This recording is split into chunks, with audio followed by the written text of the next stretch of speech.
Dhe mirë se erdhët, të nderuara zonja dhe zotrinj. Thuhet se historia vlerëson gjithmonë anën e fituesit dhe jo të humbësit. Kjo është e vërtet për një pjesë të udhëheqësve në mbar botën, por për një pjesë tjetër të tyre, ata kujtohen për tiraninë dhe për vuajtjet që i kanë shkaktuar vendeve të tyre. Cili është rasti i Shqipërisë? 23 vite më pas, të njëjtën në 20 shkurt do të përkujtohet momenti i rrëzimit të monumentit të Enver Hoxhës në Tiranë. Por çfarë kemi bërë ne në këto 23 vite për mitin e Enver Hoxhës? Çfarë ka bërë historia? Shpeshherë politikanët kur kanë ngjarje historike e rikthejnë në vëmendje periudhën e diktaturës, por edhe rolin e Enver Hoxhës në të. A është momenti për të rishikuar historia? Ja të ftuar që kanë më thënë.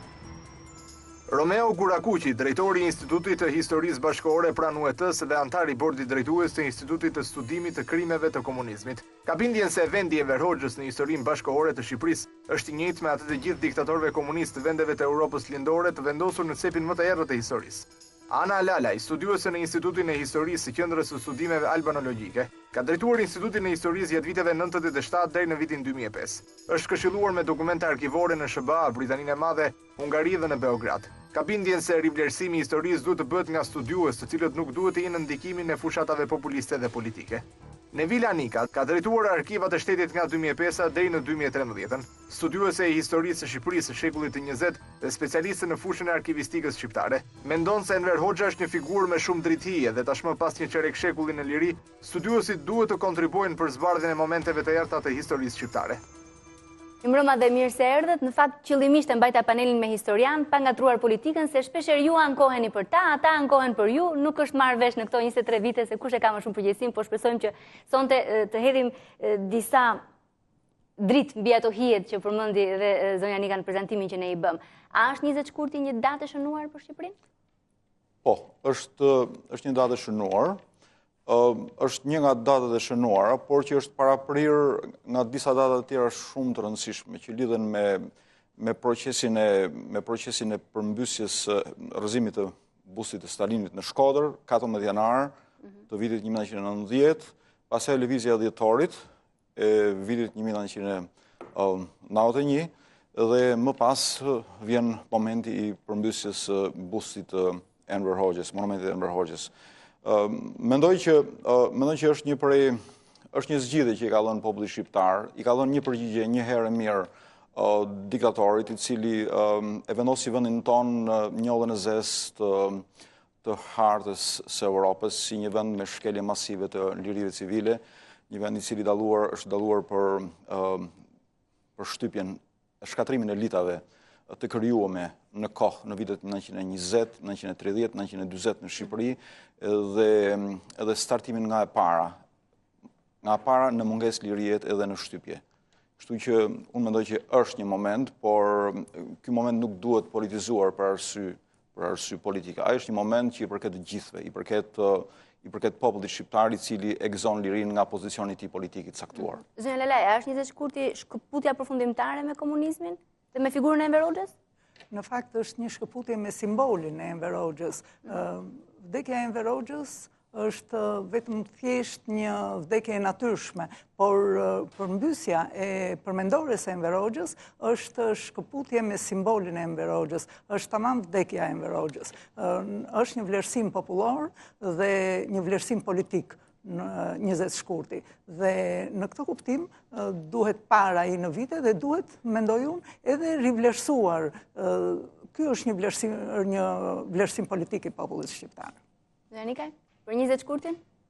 Atëherë 20 shkurti për të mos përsëritur dy kolegët para folës, natyrisht ishte kulminacioni asaj që kishte nisur në janar të 90-s në Shkodër, që u pasua me ngjarjet e Kavajës në maj qershor, me dy korriku në famshëm, dhe gjitha kanë qenë ngjarje sa të trishtueshme, po aq edhe shpresdhënëse, themi të vërtetën, të trishtueshme sepse janari i 90-s në Shkodër përfundoi me arrestime masive, me burgosje, me torturime të arrestuarve, po ashtu në Kavaj me të vrarë, dy korriku ishte po ashtu i dhimbshëm sepse ishte diçka që njerëzit të paktën familjarët mendonin që kur nuk do të shikonin të afërmit e tyre dhe natyrisht lëvizja studentore që ishte kulminacioni.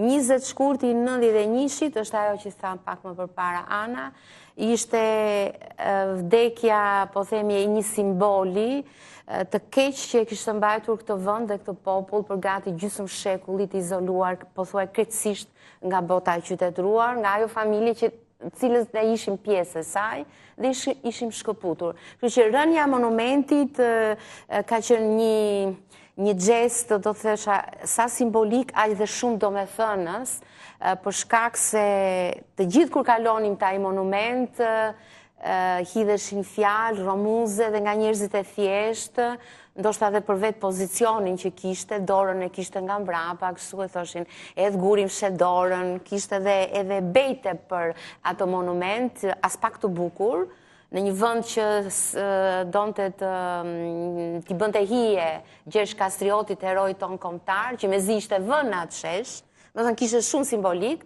dhe natyrisht zëmërimi popullor ishte jashtëzakonshëm, kishim arritur në zgrip të gjithë shkaje. Kështu që 20 shkurti është. Është një ngjarje. Po shi të gjithëve, ëh. I të gjithëve. Le të shpresoj shumë që kemi një ngjarje që i kemi të gjithëve, se data tjera i kemi të ndara. A është 23 vjet, zoti Kurakuqi, i mjaftueshëm për të pasur distancën e duhur për të vlerësuar një figurë historike? Kam parasysh këtu gjermanët e kanë bërë vlerësimin e tyre për Hitlerin. Ne nuk e kemi bërë këtë vlerësim, kuptimin që nuk kemi marrë me krimet e komunizmit, nuk kemi marrë seriozisht as me persekutuarit. A mund ta fillojmë ta bëjmë tani në kuptimin historik për Enver Hoxhën? Praktikisht do duhet të kishte filluar shumë më herët. Kushtet kanë ekzistuar, por ka munguar vullneti politik për ta bërë një gjë të tillë.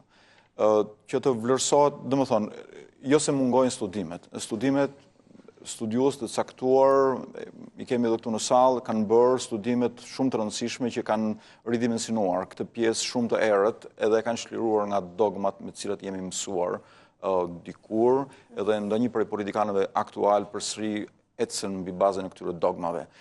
Koha ka qenë e mjaftueshme për ta bërë një gjë të tillë, por kërkon investime në aspektin e sigurimit të burimeve njerëzore, investime në aspektin e vendosjes në shinat e studimore le të themi të shkollës historiografike shqiptare, të institucioneve respektive. Do duhet të themi që ashtu sikur se Shqipëria ka kaluar një tranzicion shumë të zgjatur, ashtu edhe rishkrimi i historisë përjullës luftës së dytë botërore në Shqipëri dhe përjullës post, ashtu sikur se edhe pjesës pararëndëse, ka kaluar një tranzicion tepër të zgjatur për arsye politike, për arsye të vullnetit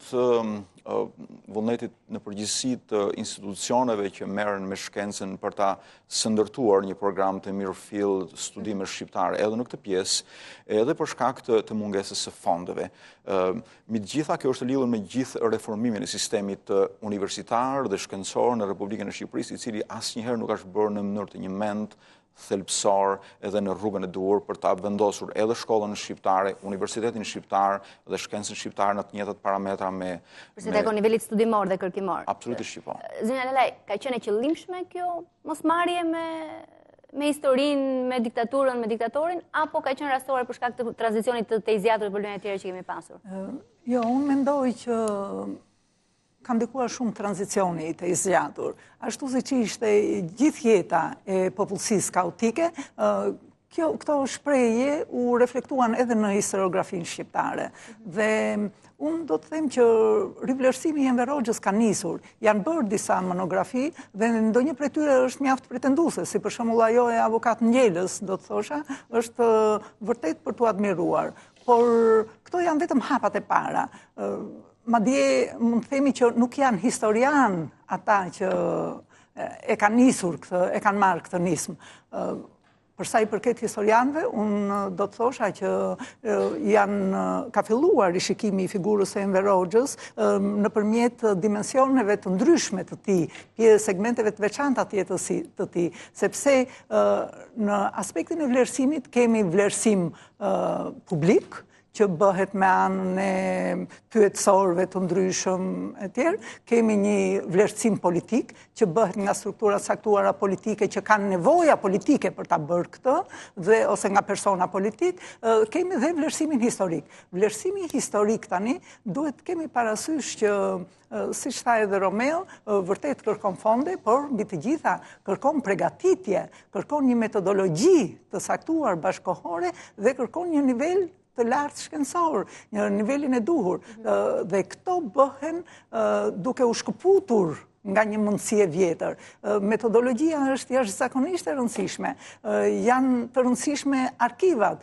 Ne kemi pasur procese, një pengesë të madhe mbylljen e arkivave. Vërtet në 93 doli ligji që arkivat janë të hapura, por në fakt ky ishte një ligj dhe ky ishte një hap i ndërmjetëm, se ishte as të hapur as të mbyllura. Dolën vendimet e Këshillit Ministrave, pastaj që e disiplinuan procesin. Dhe në qoftë se flasim për arkivat të mbyllura, kjo është kyçe e gjithë shoqërisë. Në një shoqëri të hapur nuk mund të ketë arkiva të mbyllura. Arkivat të hapura janë domosdoshmëri për historianin, se arkivi i mbyllur e nxjerr historianin jashtë loje. Pra, të gjitha këto kanë qenë pengesa shumë të mëdha. Pa arkivat janë pengesat kryesore. Ka të bëjë me metodologjinë, sepse në qoftë se ti nuk studion dokumentin, atëherë si do shkruash? Ka qenë tradit që të shkruaj në bazë të veprave të Enver Hoxhës. Tani ti duhet të ndryshosh mentalitetin, duhet të ndryshosh të gjithë metodën e punës tënde. Nga duhet të nisesh, si duhet ta përzgjedhësh ti dokumentin në mënyrë të paravendosur, sipas interesit tënd, apo çfarë të sjell për zgjedhja e dokumentit. Karl Popper thotë që në qoftë se helmi më i madh që e shkatron një dokument është mashtrimi. Dhe në fakt, hapja e arkivave ishte luftë kundër kujtesës së rreme. Vilan, pjesë e arkivave ke për të thënë?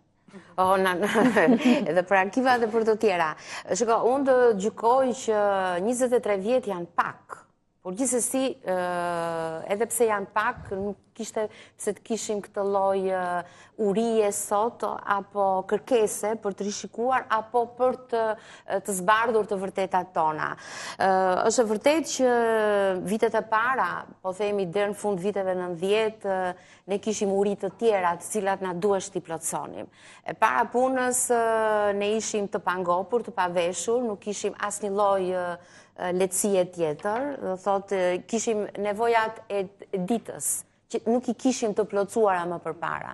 Kështu që kuptohet që vitet e para kaluan paksa me nxitim duke përmbushur këto. Patëm një rrjedhje të jashtëzakonshme të elitës tonë, të asaj pak elite që neve kishim mundur të krijonim në vitet e pas luftës, sepse atë të para luftës praktikisht e kishim shkatruar, po thuaj në 95% të saj. Kështu që kishte mbetur shumë pak. Për sa i takon pjesës të hapjes arkivave, Ana me siguri do ta vazhdonte, po e vazhdoj unë mendimin. Ligji i fundit i miratuar nga Kuvendi i Shqipërisë i 2003-shit, të themi të vërtetën, një ligj në standardet ndërkombëtare, tashmë për arkivat, e hapi arkivin më në fund, gjë që u realizua plotësisht. Do të thotë që nga 2004, duke filluar se shënëndor 2003, nga 2004 dhe në vazhdim, arkivi heci me hapa vigane drejt një aksesi për çdo qytetar. Jo më për studiusi që nuk diskutoj, por edhe për një qytetar të thjesht. Ishte interes për dokumenta për kohën e Enver Hoxhës? Shiko, nisur nga kjo, unë gjykoj, thash, përvoja ime e gjatë me dokumente, aty afër 38 vjet në një thesar, brenda në thesar, më ka dhënë një, po themi një ndjesi paksa të keqe në drejtim të atyre që paguhen për të bërë libra historie. Ngriti Romeo, duen fonde, duen kështu, unë e di, nëse Ana dhe mjaft të tjerë kanë patur kohën më të madhe të tyre duke punuar në arkiv, aq sa Anën e kam këtu dhe do ta them, po dhe të tjerë, kemi arritur të thoni ikni se do mbyllet, nuk iknin, sepse aq punë ka të tjerë që nuk kanë ardhur fare, por unë në këndvështrimin tim, shteti shqiptar me gjithë varfërinë e vet, me gjithë mangësitë e veta, ka një lloj problemi që Instituti i Studimeve Historike i cili është tetror, nuk flas për atë që drejton Romeo. Në planin e vet, nuk mund të vërë tema, po themi, gjithë farlojesh, por jo për këtë pjesë. Sepse juve po e kërkoni, ju jeni publik, Ilva. Si juve janë dhe politikanët, publik janë, po e kërkojnë. Atëre në këtë moment që po kërkohet, përse nuk ka temat të tilla? Do të thonë, sepse punojësit atje janë të detyruar të shkojnë sipas një plani të saktuar. Ka lloj temash, por këtë nuk ka. Këtu ky është lloj ngërçi. Studiues së vërtetës, historianë. Studiues vërtet nuk ka, janë të mirë sepse sot kanë mundësi të kenë literaturë, metodologji që thot Ana, do të thonë sot i kanë gjitha llojet mundësive. Nëse djene nuk ishim, sot i kanë.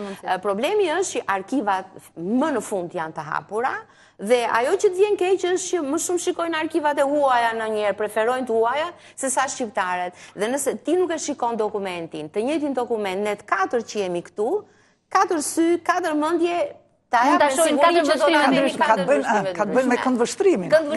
Këndvështrim, por në momentin që është publik, janë të gjithë të mirëpritur dhe të gjithë mund t'japin ndihmesën e tyre në këtë drejtim. 23 vjet nuk janë shumë, nuk janë as pak.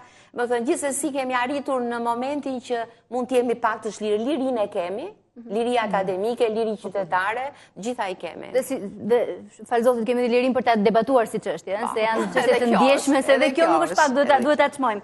Shikoni çfarë thonë, se po flasim për publikun, çfarë thonin disa nga qytetarët që pan temën që ne do diskutojmë sonte në rrjetin social të Facebook dhe si e komentonin çfarë duhet bërë me figurën e Enver Hoxhës, se do doja mendimin e historianëve. Sa keq që nuk e rrëzuan diktaturën sa ishte diktator i gjallë. Sa keq që Enver Hoxhës nuk i bën dot një gjyq për krimet kundër njerëzimit, sikurse meritojnë bëmat e tij. Për i vlerësim natyrshëm do të ishte mirë që historianët të zbardhin diçka edhe për aksesin përmes spionazhit që kishte në shtabet ushtarake të aleatëve britanik dhe jugoslav gjatë luftës së dytë botërore. Pa ta, ai kurrë nuk do të ishte fitues. Si jo, Enver Hoxha ishte në krye të shtetit shqiptar gjysmë shekulli. Luftoi dhe punoi për këtë vend. E mori vendin në gjendje të shkatëruar në 1945 dhe e ndërtoi shtetin shqiptar. Dhe jo si këta të sotmit, 25 vjet demokraci nuk është ndërtuar asnjë gjë për këtë shtet. Rrugët, stadiumet, uzinat, fabrikat, spitalet, hekorullat, çdo gjë, akoma nga te Enver Hoxhës.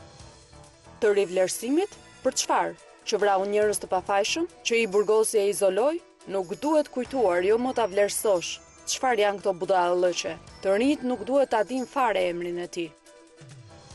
Kjo është dhe pyetja ime. Brezi i ri që ka lindur pas rrëzimit komunizmit, çfarë duhet di për Enver Hoxhën? Çfarë ta quaj? Diktator, vrasës, kriminal, hero kombëtar? Çfarë? Ana dhe pastaj ta fjalën Roma. Të flas. Njëherë mendoj që Enver Hoxha duhet të vlerësuar njëherë në kornizën e përgjithshme të sistemit në cilën ai e ngriti dhe punoi. Për sa i përket luftës, lufta është një fitore e gjithë popullit shqiptar, lufta kundër pushtuesit dhe e forcave që e udhëhoqën. Kurse pas lufta është një dështim. Kjo është korniza e përgjithshme që ka të bëjë edhe me Enver Hoxhën, sepse nuk mund të flasësh për këtë periudhë pa ju referuar Enver Hoxhës. Enver Hoxha është referencë e pashmangshme për historinë e këtyre dy periudhave. Kjo është e përgjithshmja, por për të analizuar pastaj figurën e Enver Hoxhës, ne duhet kemi parasysh që do të ndalemi në disa drejtime, sepse do të ndalemi në detaje, sepse vetëm kështu në disa këndvështrime do të arrijmë ta analizojmë me atë me objektivitet. Ka drejtimin politik, ka një drejtim tjetër ideologjik, ka një drejtim administrativ, në pikpamje të karakterit, e tjera. Vetëm kështu, në të gjitha këto këndvështrime, mund të rishikohet figura Enver Hoxhës. Unë thash që ka disa monografi tani, por priten sigurisht edhe të tjera, madje më të thella se ato që kanë dalë. Sepse keni informacione që janë studime sipër apo? Po, ne kemi aspekte të ndryshme të periudhës ku Enver Hoxha është referencë, thash, e pashmangshme. Tani, unë mendoj që për të studiuar figurën e Enver Hoxhës ka shumë rëndësi së pari dokumenti. Shtimi i dokumentave kërkimi i dokumentave do bëj që të dalin pyetje të reja, të shtrohen këndvështrime të reja dhe interpretime. Nuk janë dëmtuar këto dokumenta, këto fakte gjatë kohës?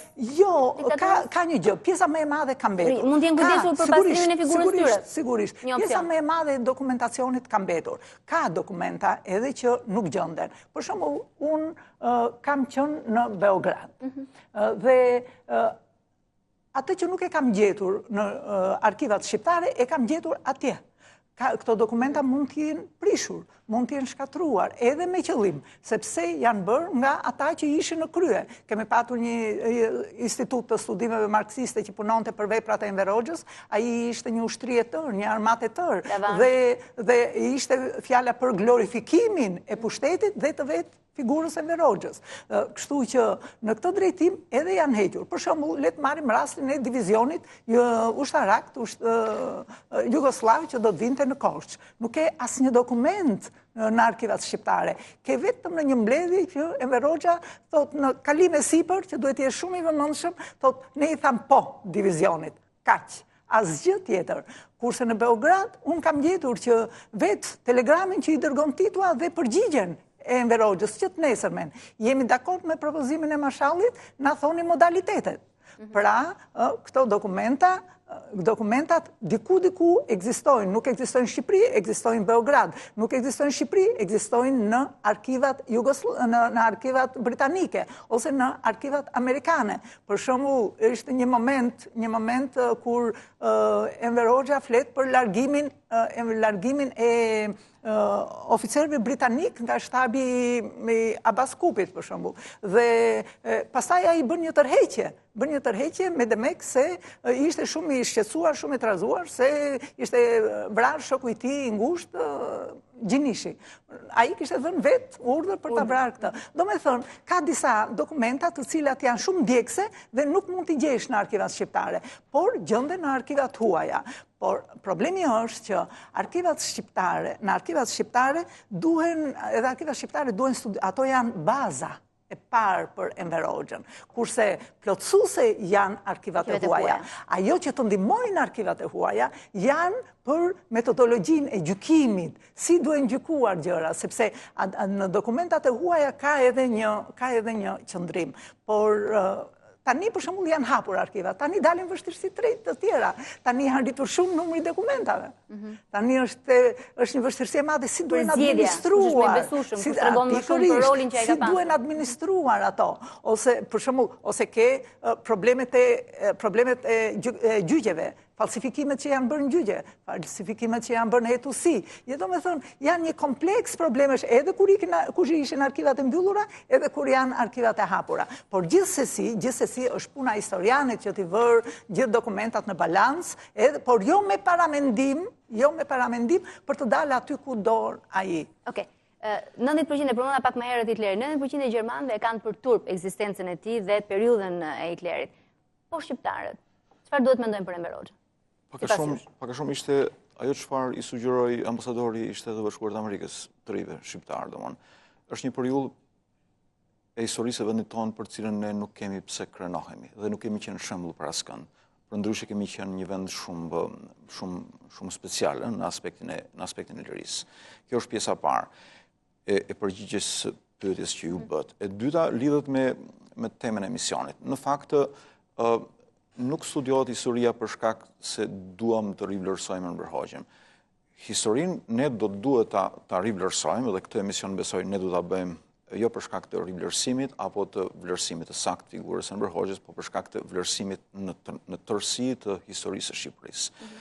Unë nuk jam specialist i pjesës luftës së dytë botërore dhe periudhës mas luftës së dytë botërore, por gjithë Bërzion kemi studiuar në detaj këtë pjesë për shkak se kemi kombinuar dy histori, edhe historinë e partisë edhe historinë e Shqipërisë në të njëjtën gjë, dhe është një gjë që e dim shumë mirë. Ajo çfarë rezulton nga ajo çfarë unë kam mbledhur, dokumentuar, skeduar dhe bërë gati për një punim që do të vijë një moment të dytë për të bërë, është se ajo çfarë dim ne për pjesën e luftës së dytë botërore në Shqipëri dhe pjesën mrapa është tërësisht e ndryshme nga ajo çfarë realisht ka ndodhur. Sasia dokumentacioneve që zotrojnë kancelerit e vendeve perëndimore për Shqipërinë është pamat. kam parasysh këtu dokumentacionet italiane, kam parasysh dokumentacionet britanike, kam parasysh dokumentacionet amerikane.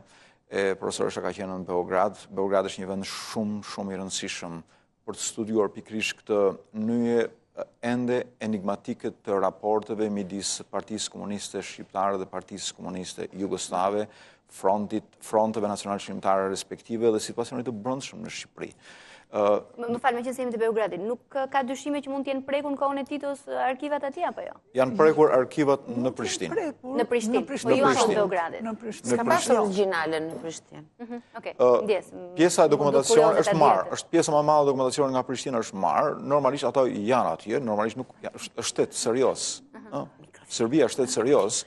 Për i lloj ka ruajtur dokumentacion. Është tjetër gjë çfarë aksesit kemi ne në këto dokumenta. Këto aksese besoj janë të limituara në pjesën që ato kontrollojnë, dhe unë e di krejt mirë që është pjesë e limituar në aspektin e aksesit në arkivat e Serbisë. Janë të hapura tërësisht arkivat britanike, tërësisht, për çdo gjë, madje, po ju a them që ta dini, edhe dosjet e sigurimit të shtetit shqiptar. Dhe më thënë, para 3 vite kanë qenë të hapur dosjet e fundit 24-shit, 25 dhe 26, janë 26 dosje. Anijet britanike kanë interceptuar gjithë kodifikimet nga Ministria Brendshme drejt degëve të punët brendshme të Shqipërisë për 2 vite, dhe çdo vit hapet nga 1 vit. Dhe më thënë, në Shqipëri janë të mbyllura, atje janë të hapura. Po të shikosh, domthon, shef një situacion dizastros. Ky emision, edhe një pjesë e këtyre pyetjeve nuk do të bëheshin, sikur publiku të njohin se çfarë ka ndodhur realisht me lirinë e këtij vendi, me njerëzit e lirë të këtij vendi, me jetët e njerëzve, me jetët private të njerëzve, pikërisht nga ato çfarë ato dokumenta që janë hapur atje në arkivën britanike. Në vila për këtë pjesë?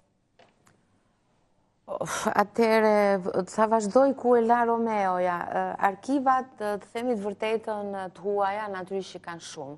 Unë momentalisht jam duke punuar me disa dokumente, një grup të madh dokumentash sjella nga Ministria e Jashtme e Italisë, e cila dhe ajo më në fund u hap. Por kur flasim për hapjet të tyre, arkivi qendror kombëtar, shtetëror i madh është i hapur. Sepse kështu e thot ligji dhe kështu është. Ndërsa kur bëhet fjalë për arkivat e shërbimeve sekrete apo të Ministrisë Mbrojtjes, ato kanë tjera rregulla, ende nuk i kanë hapur. Gjithë problemi i madh është që në tekstet tona të historisë, sepse kur flasim për Enverin dhe për historinë tonë gati gjysmëshekullore, natyrisht që të rinjve i duhet thënë. Unë nuk jam për atë që, si shte pak më para, Gjermanët kanë për turp të kujtojnë Hitlerin. Në fund të fundit, nëse nuk ja kujtojmë, ke rrezik ta përsërisësh. Duhet ta dish gjithnjë çfarë kalove, që të kuptosh, të vlerësosh të sotmen dhe të kesh dhe një të ardhët, ndryshe nuk e ke. Problemi është që nëse shikon dokumentacionin shqiptar, ai ka një lloj problemi. Është grumbulluar i gjithi me një urdhër të komandantit të përgjithshëm në nëndor të 24-s.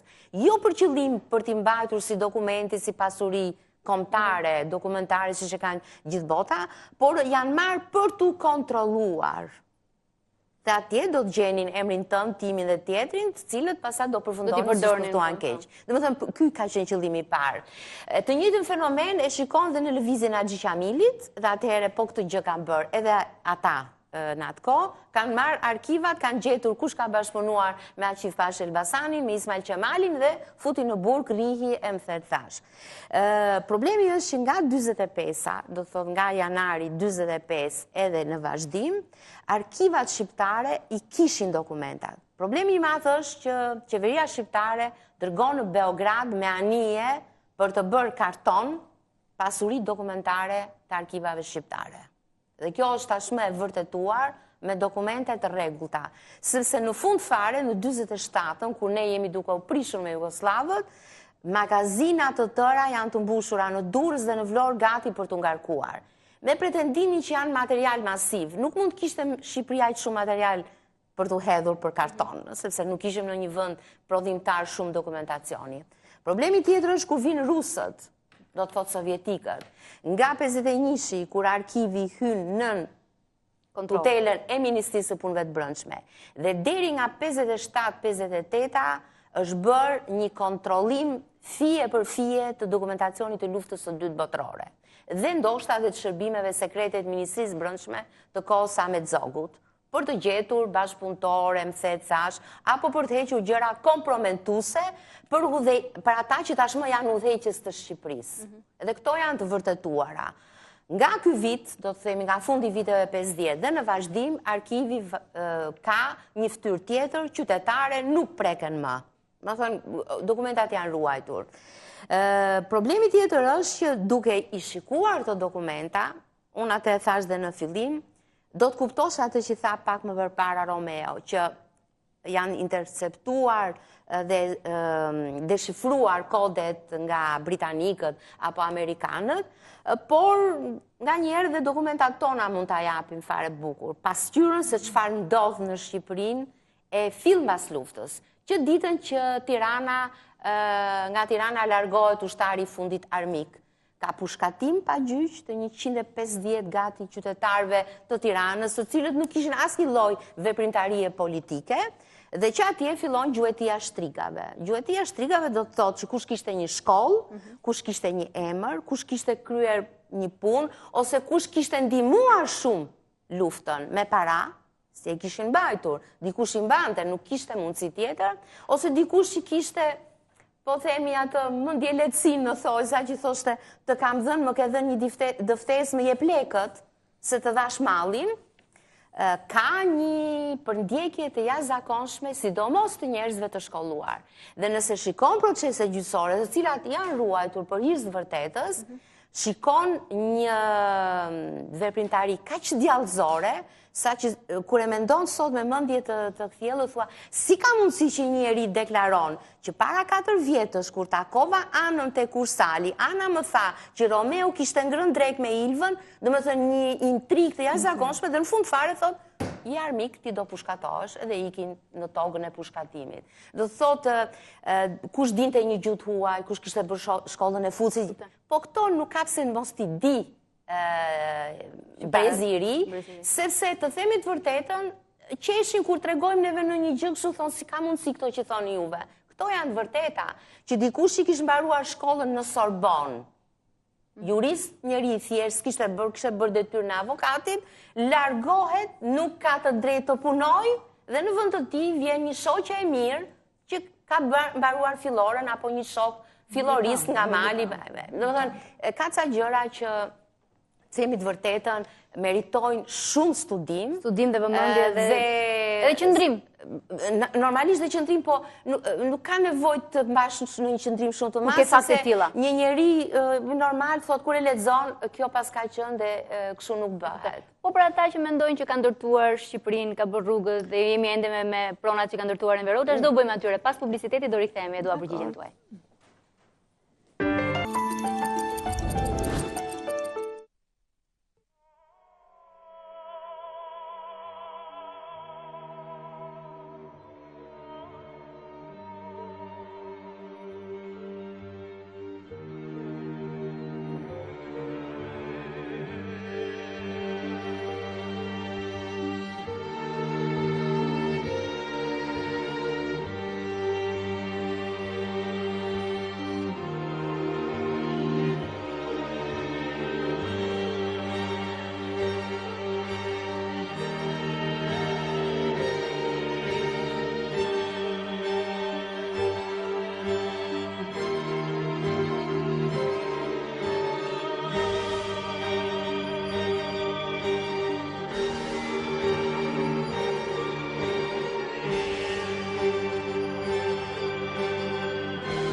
Dhe zonjë Nikaj?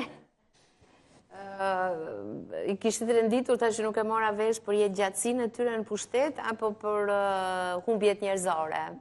Jo, më duket janë për humbjet njerëzore të renditura. Humbjet njerëzore, natyrisht që shifrat janë tronditse kur i shikon, kështu që nuk mundet të flasësh për para shifrave. Por unë do të vazhdoj aty ku e latë juve tek... Që do bëjmë ata që mendojnë që Enver Hoxha ka vlera për Shqipërinë, ndërtimin e saj? Deri tani folëm në atë që si studiohet, dokumentet e në tash. Problemi është që në 50 vjetë, natyrisht që diçka do bëj, edhe Stalini vrau pa fund, e gjakosi vendin e tij dhe popujt e tjerë që bënin pjesë në Bashkimin Sovjetik, po nuk është se nuk ndërtoj, themi të vërtetën. Sisteme diktatoriale do bënin. Hitleri dhe Mussolini bën autostradat e famshme që ende i kanë. Nuk mund të flasim për këtë. Natyrisht dhe në atë Shqipërit, në këtë vendin tonë të vogël, as pak të zhvilluar, nuk është se nuk do bëheshin. Dikush tha për stadiumin. Stadiumin është ndërtuar një dorë të fundit i ka dhënë Rinia e Tiranës, ishte i mbaruar, nuk është bërë nga regjimi. Por, nëse do të flasim për rrugë, për shtëpi, për shkolla dhe për spitale, të themi të vërtetën, do të themi që janë bërë, po çfarë është bërë? Pse do më thuash? Se unë nuk e mohoj dot që është bërë një rrugë. Rruga është bërë. Edhe një shtëpi është bërë. Po në një shtëpi që në 2 dhoma një kuzhinë jetonin 3-4 kurora, do të thotë s'kishim as shtëpi. Në një shtëpi ku gatuhej në banjë dhe jo në kuzhinë, se nuk kishim. Rrugë aq të vogla dhe aq të ngushta, sa vetë për një makinë në një orë kur të kalonte, se kështu ishte për llogaritja. Në Tiranë kur kalonte një makinë, një Benz në bulevard, ne sot, ende dhe sot, se po flasim për historian, po ndoshta janë dhe psikologët që duhet futen, sociologët në studimet të tilla. Se kemi shtrëmbërime të tilla, kemi qeshur që të gjithë pa fund dhe vazhdojmë dhe sot qeshim me Teto Olgën, shitën gomerët dhe blen bicikleta.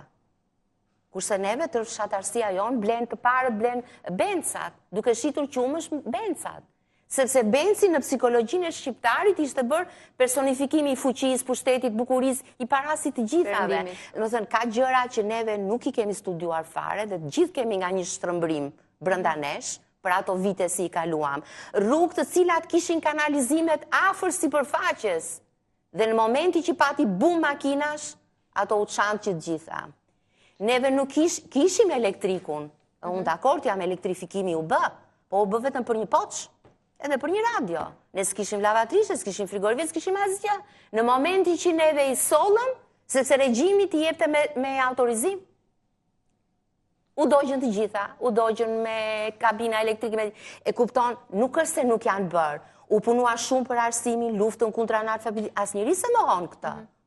Por ndoshta çdo qeveri do ta kishte bërë këtë. Por, unë do të them dhe këtë të fundit. Nëse ti unise për të rindërtuar dhe për të ndërtuar vendin tënd.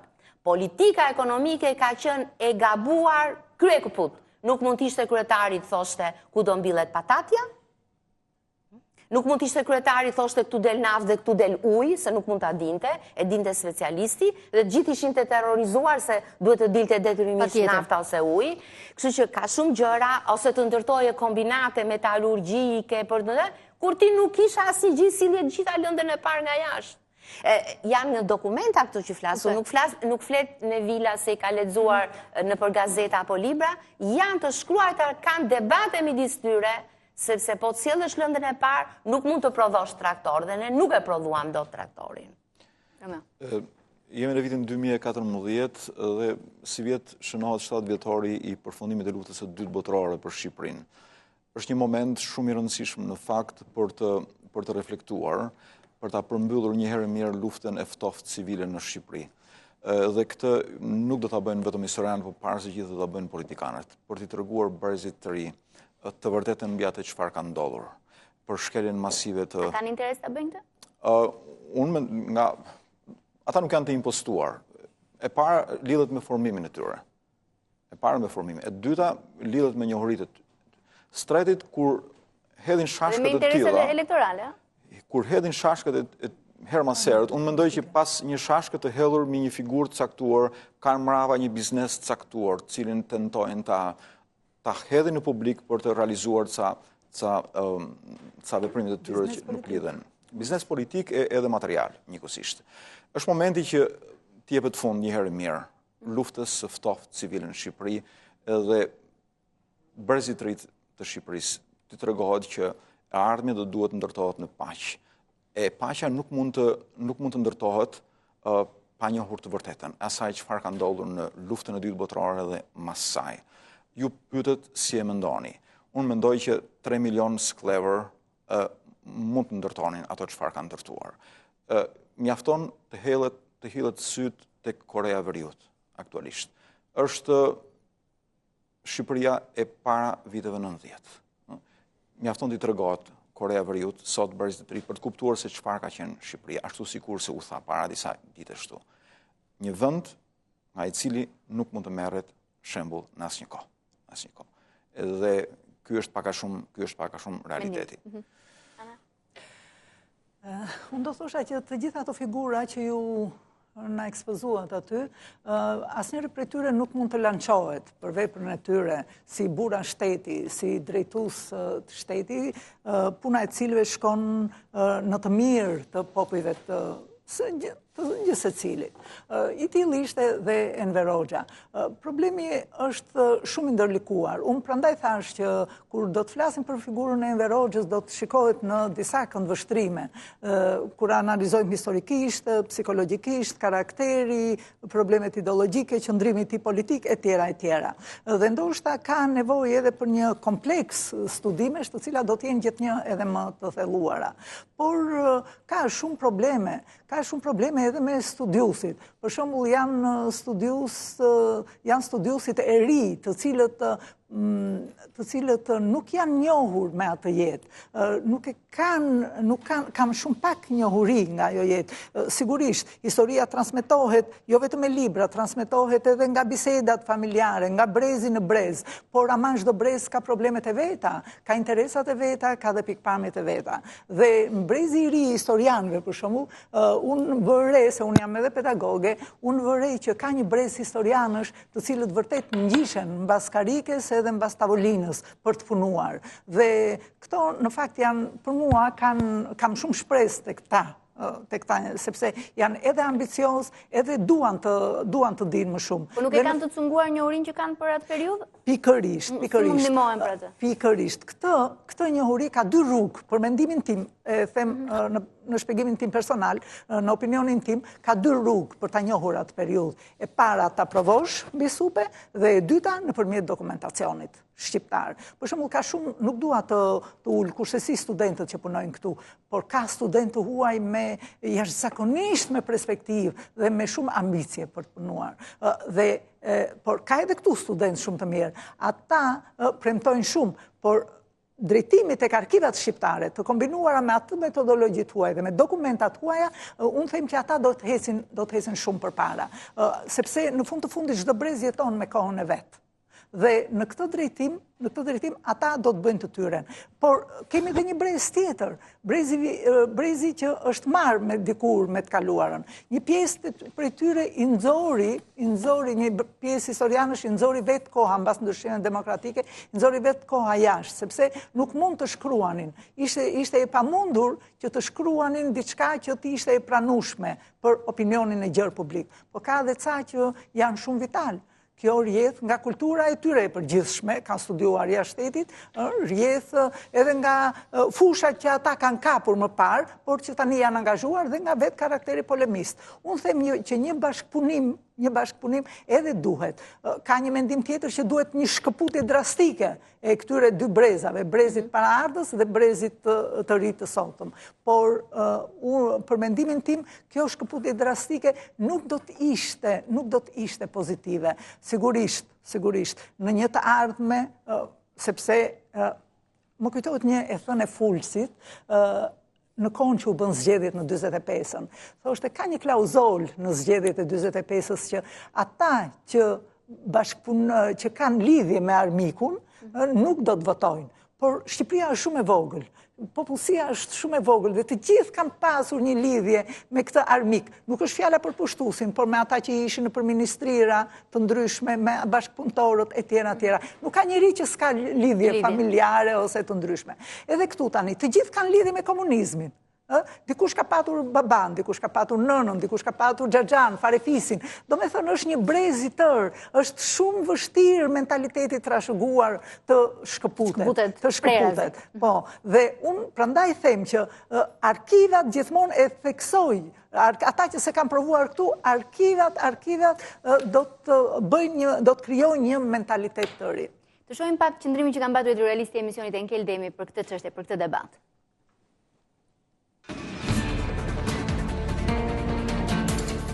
Para 23 vjetëve u shëmb busti i Enver Hoxhës, por jo miti i tij. Shqiptarët nuk gjetën kur forcën për të bërë katharsis për periudhën më të errët të historisë së tyre. Shembulli i Gjermanisë asnjë u cek në vendin tonë. Ndërsa gazetat vazhdojnë të mistifikojnë kultin e Enver Hoxhës, bllokut, sigurimit apo luftës ndaj diversantëve. Nuk e di se çfarë ka për të gjetur të mirë te ky njeri dhe regjimi i tij përveç ignorancës së nostalgjikëve. Po filluan sërish ato broshkullat e shëndetësisë, falas, arsimimit, elektrifikimit të vendit, ju rekomandoj të lexoni Renault për me tregue të Padrzefit. Në Gjermaninë e sotme, tejet demokratike, liberale, me ministrat jashtëm homoseksuale apo kancelar tejet konservator, askujt nuk i shkon ndërmend të flasë për Adolf Hitlerin, jo më për Honeckerin. Në vendin e shqipeve nuk ka ditë që mos të përcjellin nëpër gazeta një bëm të Enver Hoxhës. Jemi vonë, por jo aq shumë sa mos të bëhet më në fund dënimi i krimeve të komunizmit sipas kërkesës së Këshillit të Evropës dhe dekomunistizimi i jetës politike dhe shoqërore. Nëse kthejmë edhe pronën tek i Zoti, mund të themi me plot gojën se tranzicioni mbaroi. Ky është qëndrimi i Enkelit, do përfundoj tranzicioni kur ti kemi dhënë emrin e duhur Enver Hoxhës? Jo vetëm Enver Hoxhës. Enver Hoxha sigurisht është dimensioni, është referenca e pashmangshme, është dimensioni pashmangshëm i periudhës, po jo vetëm Enver Hoxhës. Enver Hoxha simbolizon, si thua, shumë tipare të periudhës, por janë procese të tëra që duhen shkullur, si thua, edhe duhen rindërtuar. Prandaj rishikohet historia, prandaj rivlerësohet historia, dalin gjithmonë fakte të reja, dalin këndvështrime të reja, dalin dhe interpretime të reja. Po një qëndrimi përbashkët ende nuk e di si mësohet në shkolla. Besoj tranzicioni do të përfundoj kur klasa politike shqiptare do të ketë vullnetin e mjaftueshëm për të ndërtuar një sistem të mirëfillt liberal, për të ndërtuar shtetin ligjor. Po ja lan politikës edhe historinë, ata do kujdesen për emrat e tyre. Kam një gjë këtu, te klasa politike për rishikimin edhe të figurës Enver Hoxhës edhe të shikimit historisë. Problemi është që klasa politike të na drejtohet ne, që punojmë në institucione shtetërore. Ne paguhemi për këtë punë, neve kemi na mbrojemi me ligj. Mos thoni të vërtetën ju edhe se ju intereson të gjithëve. Ne mbrojemi me ligj për mendimin e lirë, lirinë e mendimit. Dhe klasa politike në një vend demokratik presupozohet të mbrojë mendimin e lirë, të mbrojë demokracinë. Kështu që klasa politike përpara se të bëjë thirrje në komunitete të ndryshme ose në popull, të vitë ne dhe në mënyrë të institucionalizuar, janë të mirëpritur, në mënyrë të institucionalizuar ta bëjmë këtë punë. Është pa sens që një vend që pretendon që në qershor të integrohet në Europë, ende nuk ka hapur dosjet, ende nuk ka kërkuar falje për krimet e komunizmit dhe ende nuk e ka seriozitetin e mjaftueshëm për të dënuar krimet e komunizmit dhe për të ndërtuar një shtet të një mend, i cili të jetë për të gjithë, do të përfshijë të gjithë, e mbi të gjitha do të dënojë pjesën e palavdishme të historisë sonë. Më ka përfunduar koha se rishkitën shpejt 50 minuta, kam 2-3 pyetje të fundit që më vinë nga publiku. Fillojmë pak regjia, t'ja u bëjmë historianëve. Zonja Nika, kjo e parash për ju më duket. Biografitë e botuara për Enver Hoxhën janë të sakta krahasuar me dokumentat që keni parë ju në arkiv?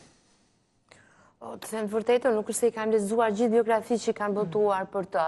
Kam parasysh që zoti Fevziu ka kërkuar, më thënë ka punuar me dokumenta arkivore, zoti Baruti edhe më shumë, ka punuar për një kohë të gjatë dhe është bazuar mbi dokumentacion arkivor, këndvështrimi i tij pas është i tij, të njëjtin dokument mund ta lexoni juve dhe kushdo, ndoshta të shkruani një gjë tjetër, kështu që kush merr mundimin të shkruajë diçka është i lirë të studiojë, nuk ka asnjë lloj pengese. E kuptoj. Ana? Për biografitë e shkruar deri tani? Problemi është që unë i kam lexuar në fakt, këto monografitë janë shkruar për Enver Hoxhën, disa janë pretenduese, unë e përmenda edhe është ajo e avokat Ngjelës, por për shkak të Blendi Fevziut nuk mund ta them këtë gjë. Për shembull, ai ka shumë gjëra që nuk qëndrojnë dhe kjo në fakt e shkatron dëshminë edhe e bën të pabesueshëm. Sapo mbaroi mbledhja e Tiranës, thot 44 veta u arrestuan me një herë. Kjo nuk përputhet me dokumentat, po ka edhe gjëra të tjera. Kështu që nuk janë të gjitha, janë të përzgjedhura sipas asaj që intereson. Kjo nuk është punë historiani. Nga historiani nuk kërkohet kjo, nga historiani kërkohet një balancim i dokumentave, kërkohet që të jesh shumë skrupuloz me dokumentin, me përzgjedhjen e tij, sepse prandaj edhe shpeshherë historiani quhet edhe gjykatës i ferrit, sepse që ndan në herojtë e vdekur edhe qortimin edhe lavdrimin. Këtë pyetje ke një përgjigje? Besoj që shumë në monografia më e rëndësishme që i kushtohet të luftës së dytë botërore është monografia e Bërnë Fisherit, dhe është ndoshta teksti bazë i cili, domethënë studimi bazë, në cilin do duhet të bazohet në një moment kur lind nevoja për ta rishkruar historinë e luftës së dytë botërore për studentët shqiptar dhe për nxënësit shqiptar, të merret si referencë e parë, por çështja është shumë më thellë, dokumentacioni është shumë më gjerë dhe unë do t'i besoja më së parit historianëve të cilët do ta shkruajnë këtë pjesë të historisë, përfshirë aktivitetin e diktatorit në bazuar në dokumentacion arkivor të brendshëm edhe ndërkombëtar. Okej. Pyetja tjetër, se nuk kam shumë kohë. Regjia? Para se ta përfundojmë emisionin, ku do t'i gjejmë historianët e ftohtë që ta bëjnë këtë pa u ndikuar nga politika? Ja pra, 3 kemi në studio. Të tjerët besoj janë duke punuar. Ka historianë të ftohtë? Mbajnë distancën nga interpretimet politike? Përpiqen, po të kesh dëshirën për të qenë një historian objektiv, për të qenë një historian me objektivitet, atëherë përpiqesh që jo thjesht për të qenë tradicional, por edhe për të revizionuar historinë, për të rishikuar, për të qenë i gatshëm me i fjalë, për të sfiduar ato teza që kanë një lloj status quo-je, për sa i përket atij regjimi të luftës ftohtë. Okej, Mila, për këto të ftohtët? Historian të ftohtë, vështirë është të gjendem, por në kushtet e një lirie, mendimi, fjale, lëvizje të tjera, është dhe debatin mund ta bësh lirshëm, fakti që jemi këtu, flasim lirshëm, pasin llogjë. Kështu që unë mendoj që do të ketë. Bernd Fischeri për shembull nuk ka ardhur në arkivin shqiptar apo në dokumentat shqipe sepse nuk di shqipe. Nuk e përjashton që punimi i tij shumë i mirë ashtu siç tha dhe Romeo, ka para arkivat amerikane dhe britanike, por lufta e dytë botërore, themi të vërtetën, kërkon punë dhe punë shumë serioze për të dalë vërteta historike ajo që është. Do të thotë kam javë dokumentacion, të pa shfrytzuar krejt, do t'ju thoja vetëm një rast. Ditari i Bankës Kombëtare të Shqipërisë është një nga perlat, është një libër historie i shkruar nga një nënpunës, që mban shënim që ndodh ditë për ditë në territorin shqiptar të Shqipërisë sotme, por dhe të Kosovës. Ky është rreziku me ju historianët, ju merr për një temë dhe tjetër 20 tema të tjera. Po koha ka përfunduar, ju falenderoj shumë që ishit sonte këtu. Jonida Shehu në natën vonë çka ka sonte? Mirëmbrëma Ilvan, ne sot do të flasim pas pak në pjesën e parë për politikën italiane. Kush është Matteo Renzi, çfarë po ndodh në Itali? Dhe çfarë do ndodhi me mandatin që Napoletano i ka dhënë atij për të formuar qeverinë e re, me kë do të bashkëpunojë ai, ndërsa në pjesën e dytë do të flasim për pemën e gjithë secilit prej nesh. Unë do të mbjell një pemë shumë shpejt, ajo do të mbajë emrin tim. Fakt është një mundësi që mund ta kenë të gjithë tashmë fal një projekti të një grupi çunash edhe vajzash nga Tirana, të cilët kanë marrë përsipër që të mbjellin pemë në emër të gjithë kontribuesve. Pas pak. Jam e sigurt që do jetë një pemë e bukur si ty. Shojmë. Natën dhe suksese. Faleminderit për vëmendjen, ndërkohë të shikues. Natën e mirë.